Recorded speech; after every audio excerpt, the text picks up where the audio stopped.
Hey guys, it's Camus. Welcome to Chess Beauty number 32. And today we have something of a special treat. This is a position submitted by Zugzwang Acrobat.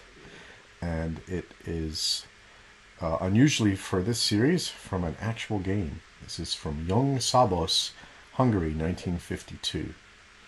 And anyway, Zugzwang Acrobat did not provide me with a solution. I assume that I have solved it, but anyway, you can correct me if I'm wrong. I'm not sure what the actual moves in the game were. All he did was send the position. So this is the position that occurred, and it's white to play and win. So if you haven't seen the position from the last show, take a look at it now and see what you can work out. Okay, well, let's look at some bad tries for white. First of all, you may be tempted, as I was, by bishop to f6 check, with the idea of distracting the king away from the defense of the rook. But unfortunately, it all doesn't work out so well. King takes f6, queen to h4, king to e6. And now white can go to h3 check, but after king to f6, all he has is queen to h4. If he goes to e6 again, he's going to repeat the position. So the only other move that makes any kind of sense would be something like queen to d8. But then that allows queen to e5 check, and this is just a dead draw. If the black queen runs out of checks, then the white queen starts checking, and when he runs out of checks, vice versa. Nobody can make progress.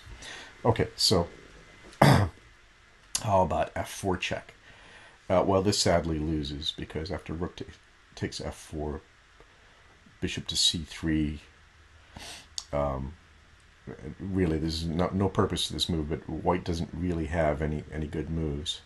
Rook to h4 here doesn't work, because with an attempt to win the queen, because of bishop to f6 check. So he goes rook g4, queen to f3, queen takes f3, g takes f3, and in this position the rook dominates the bishop, and Houdini finds a move and finds a mate in 16 from this position. Okay, so we won't belabor that. So going back to the start position, the solution, and the only other really sensible try, even though initially looks a bit strange, is queen takes h4 check. And obviously king to h4 is forced here, and bishop to f6 check is not a hard move to find. Now in this position you can see the black king has no moves, so he has to play g5, only move. And now this is the move that's hard to find. Bishop to c3. This is a beautiful move. It has a latent threat of bishop to e1 checkmate, assuming that he could make that move. And white also has a latent threat of g3 in this position. The black queen is the one preventing both of these scenarios from happening. The queen is pinning the g-pawn. So if the queen ever moves off that second rank, then g3 is actually checkmate.